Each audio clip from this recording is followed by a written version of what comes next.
I've been pondering for some time how to carry out this conversation. And what spurred me on today is a series of comments by a number of you on my channel saying, watch out for the 5G. Watch out for it. That's the thing we have to worry about. And I certainly agree that it's alarming. But I think we need to put it in perspective, and that is not to say that putting it in perspective makes it any less ominous.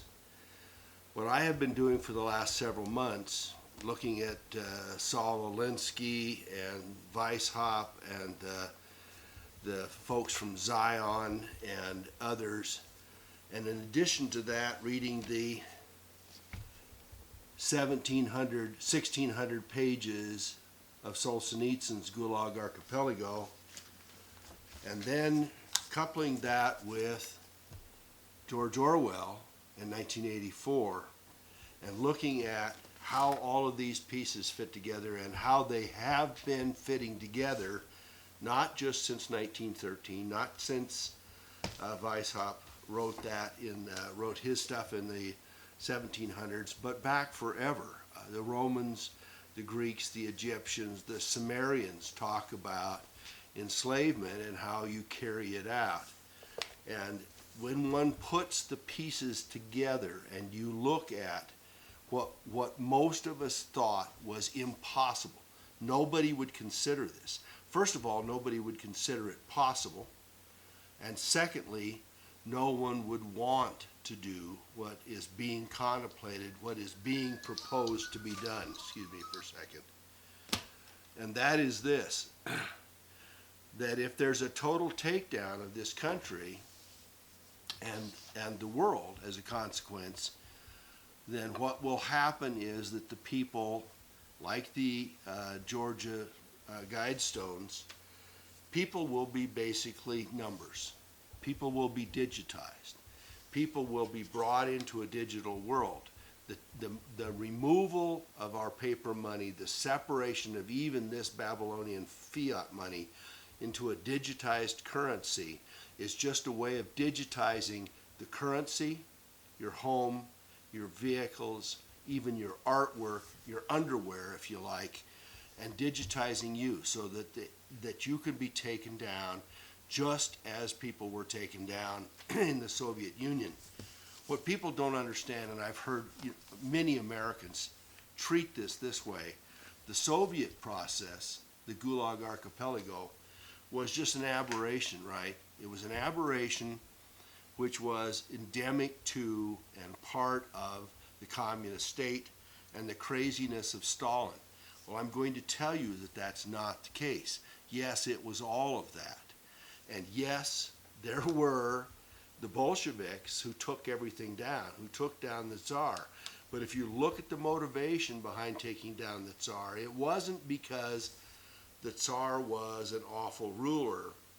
It was because the bankers wanted that country. They wanted it, and the Tsar refused to let them have a central bank in Russia, and they fought him for 100 years, and they finally beat him in 1917. How did they do that? Well, they paid off Lenin, and they paid off Trotsky to go in there, and most of the people that were at the helm of the Bolsheviks were parties associated with the Rothschilds and the rest of that. Now, those folks faded as the years went on, but the system that was set up is what the Rothschilds would like to see. Why it failed was not because everybody decided it was a bad idea. It failed because they couldn't keep control and keep everybody working the way they wanted them to. So along comes George Orwell, who is writing this in 1948, and is writing this over the top of the gulags, is writing this over the top of the communist process and also the fascist process, the totalitarian process of taking people down and enslaving them. And of course, Orwell looks at it in a future sense. He's going up, 36 years from 1948 to 1984, And he's looking at how it could possibly be managed better / worse. Worse in the sense that, of course, worse in the sense that the control would be even greater than it would have been, and it was at the time under Stalin. So just like the gulags, just like in Soviet Russia, and the Soviet Union and its satellites, kids could turn in their parents for making disparaging remarks of Stalin, and those parents would disappear. Neighbors could turn in somebody whose apartment they coveted, and those people would be hauled off to gulags, disappeared, criminalized, and exiled for decades, if not forever, and the people would get their apartment. And it went on, and one thinks, well, gee, those were just Soviet aberrations. Well, no, it was at least 20 million people, and nobody knows how many.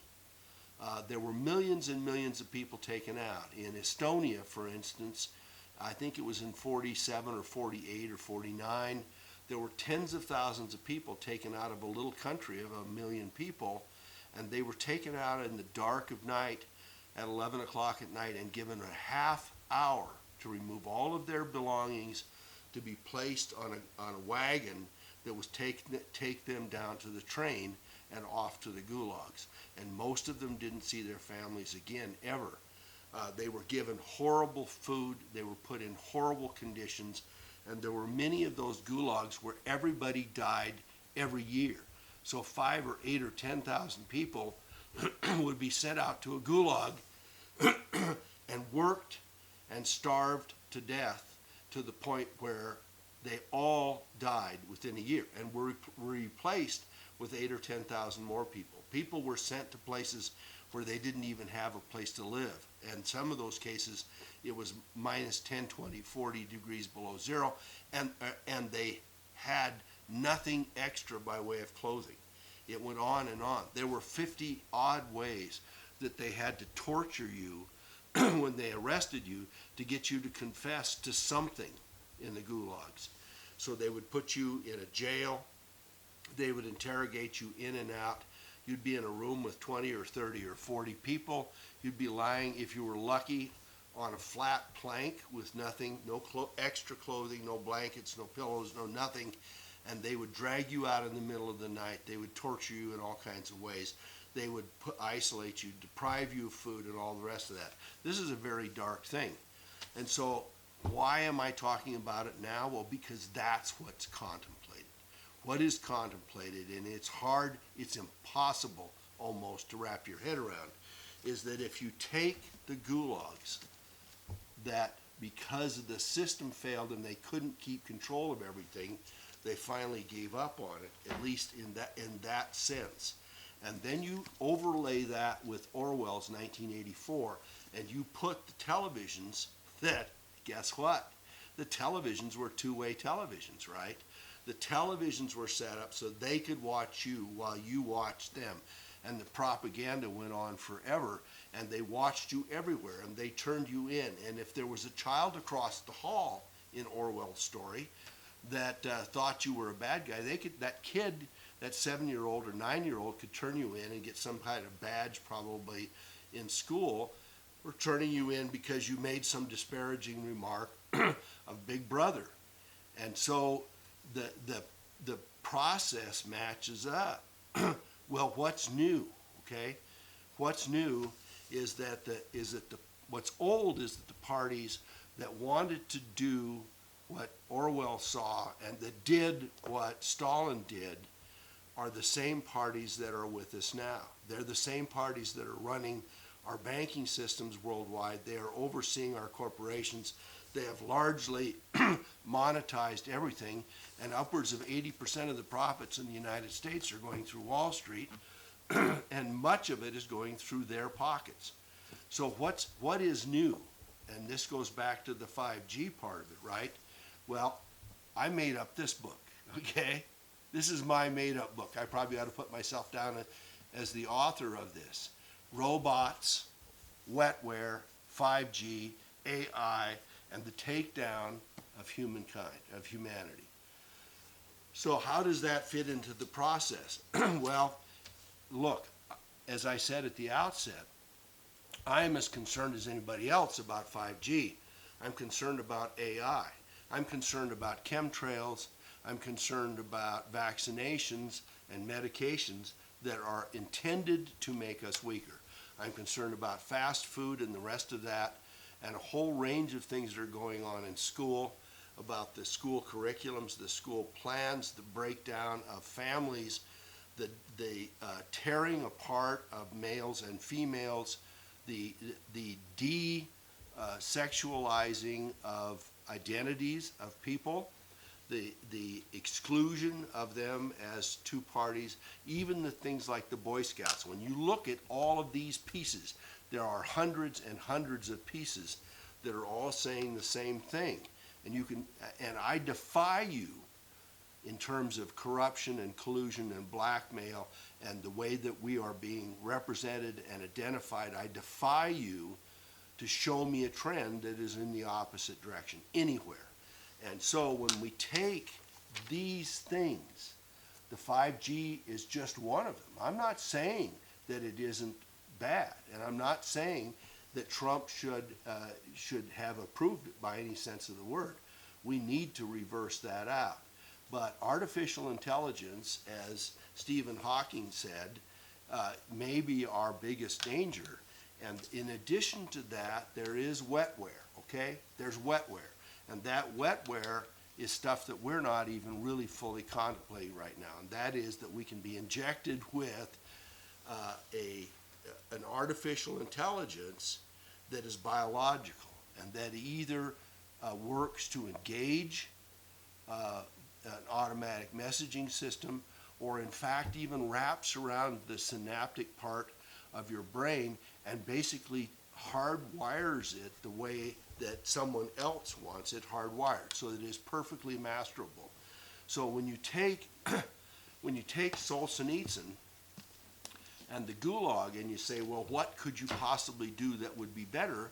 Well, if you have people chipped, much of this story in the Gulag is about people trying to escape, about crews trying to get away, about people not working as hard as they wanted to, people working too hard and dying too soon, people wanting to eat more, all of the rest of that. Well, I say that in the most negative sense, we can fix that.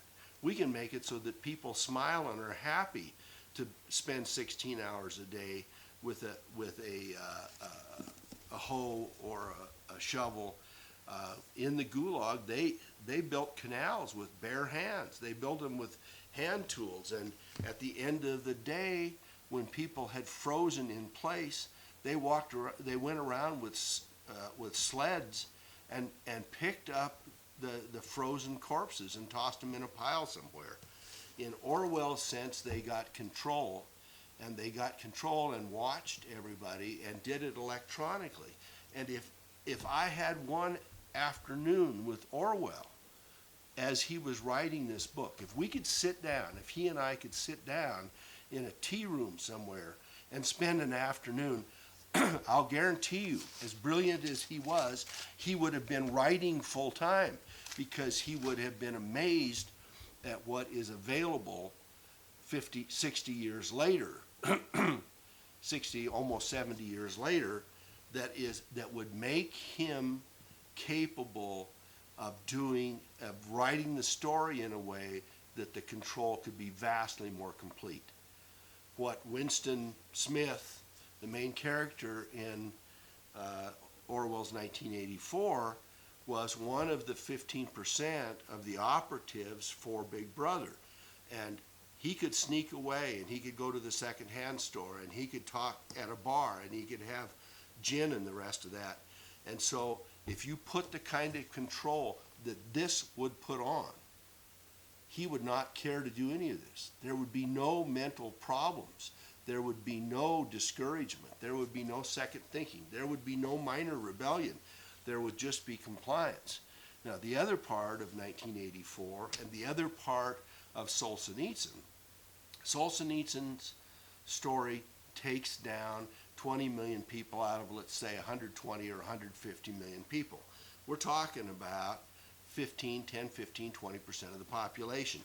In this case, the proles, the 85% that were not managed, are basically treated as animals and allowed to breed in the slums and to scrounge their lives however they saw fit. They still got all of the network stuff. They still got all the propaganda. They still had all their books removed. They still had all their intelligence stuff removed. They still were lied to about history. They still had things modified, but nobody cared about them in terms of managing them. Well, with this in place, one can manage everyone, every single person. And we've already seen this. We know that the CIA was in on it. We know that Suckerface that got his Facebook stuff did not get it from sitting in his classroom, in his locker room. God, I can't get it. In his room at the college. No, he was given to it. He was given it, and it was for him to simply flesh it out. And the design of it was to manage and oversee and manipulate us from cradle to grave. Not 1 or 2 or 5% of us, not 10 or 20% of us, not the ones that are in the Gulag, not the people that are gently managed or the guys at the top, but everyone can be managed. So the Georgia Guidestones say what? 500 or 800 million people are allowed to survive. This takedown might take 10 or 20 years once they get it started.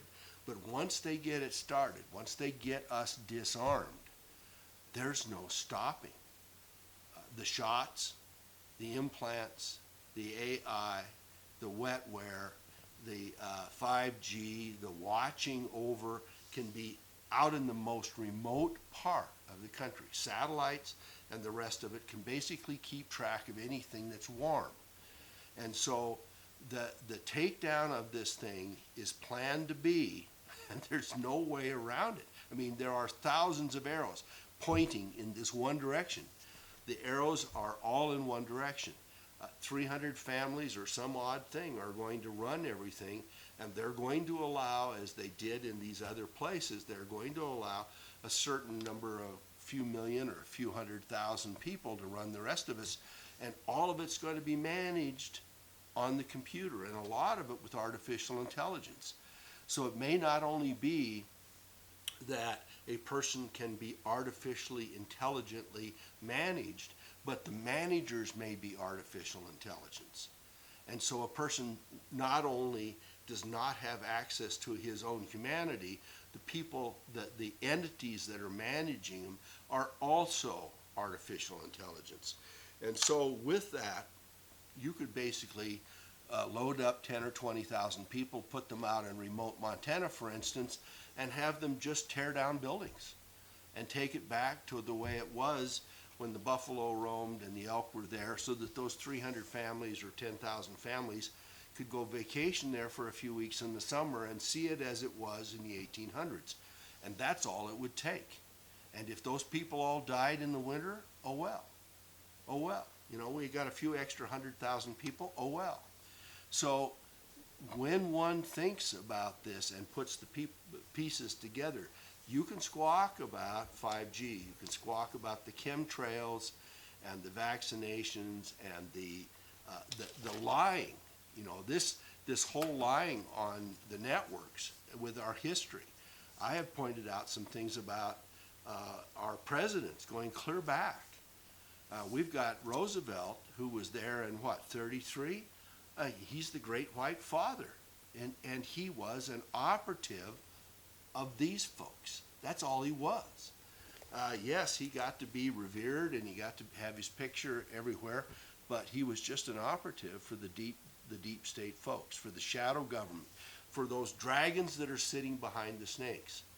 A few of you posted comments today that said, I can't imagine that things could be worse than Hillary. Well, I want to tell you, Hillary would be one of the managers of this place, perhaps. Maybe not. Maybe they just get rid of her. She's 70 years old. Maybe they just get rid of her.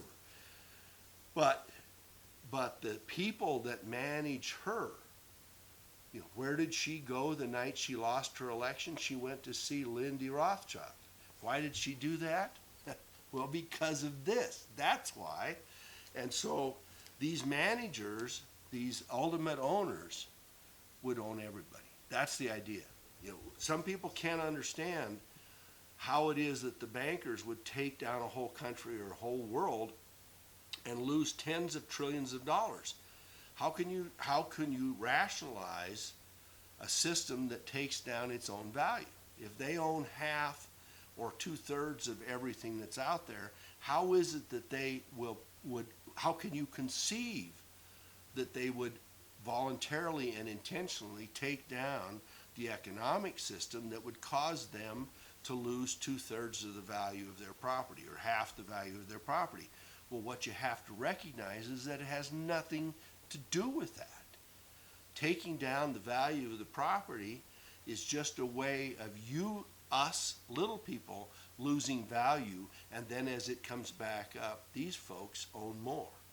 And so it isn't a matter of what the numbers are. It isn't a matter of what the balance sheet looks like at all. The balance sheet has nothing to do with it. The balance sheet can do this. What they're concerned about, if you're looking at a pie chart, is how much of this pie do we own? And what they've done over the since 1970 in this country is take basically 60 or 70% of the value of the middle class out from under it. And we are now a third world nation. For all practical purposes, you can brag about all the how wonderful things are, but we are in effect a third world nation. Why is that?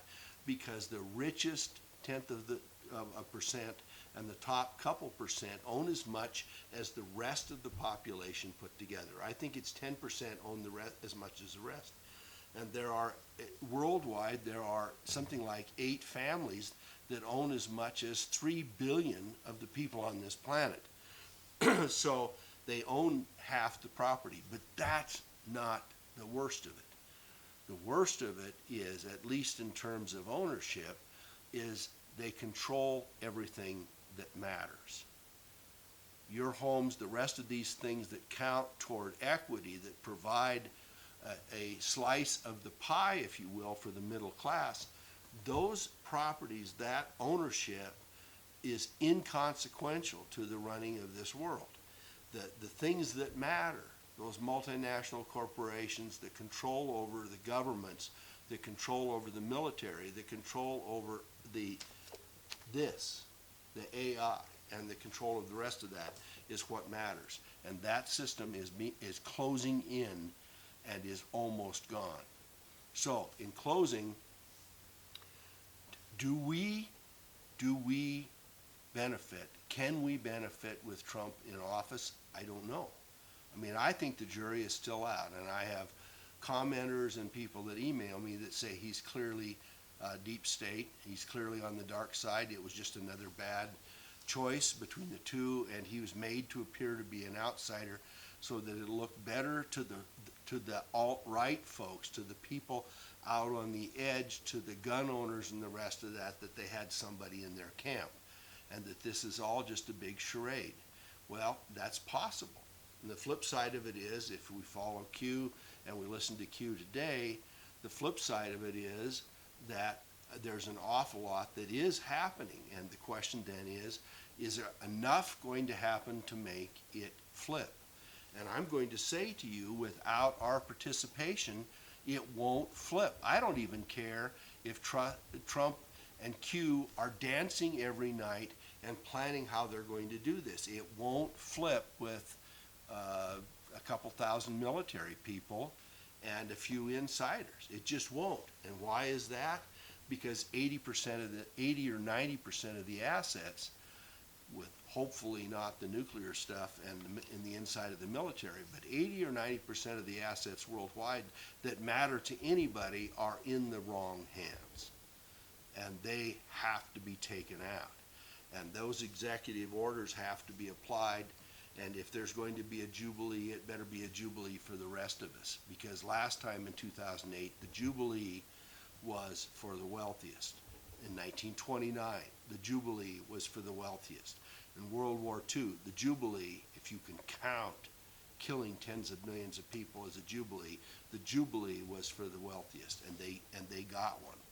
So, you know, there's lots that could be said, a lot more could be said about the intertwining of 1984, which is a story for us all to pay attention to, the Gulag Archipelago, and what Solzhenitsyn had to tell us about what really was happening 70 years ago, and about my fake book, because I haven't found one good enough to tell us all of the pieces that are coming together. I'm sure somebody has something, and I'm happy to have you provide it. But when you merge the three of these processes together and you see what is being planned for us, we either get up off our knees and get off our rears and do something about this, or we're going to be taken over.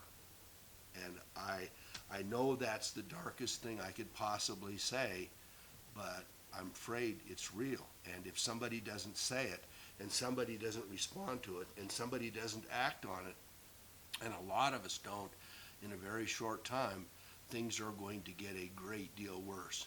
And 5G is just one of those pieces that shows how they're closing in.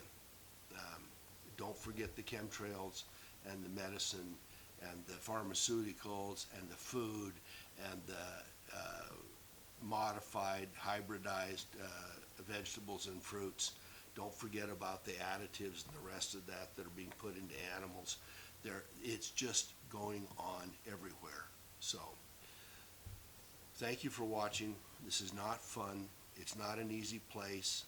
You're not going to like it. But give it a thumbs up anyway. And let's do something, okay? Let's get real.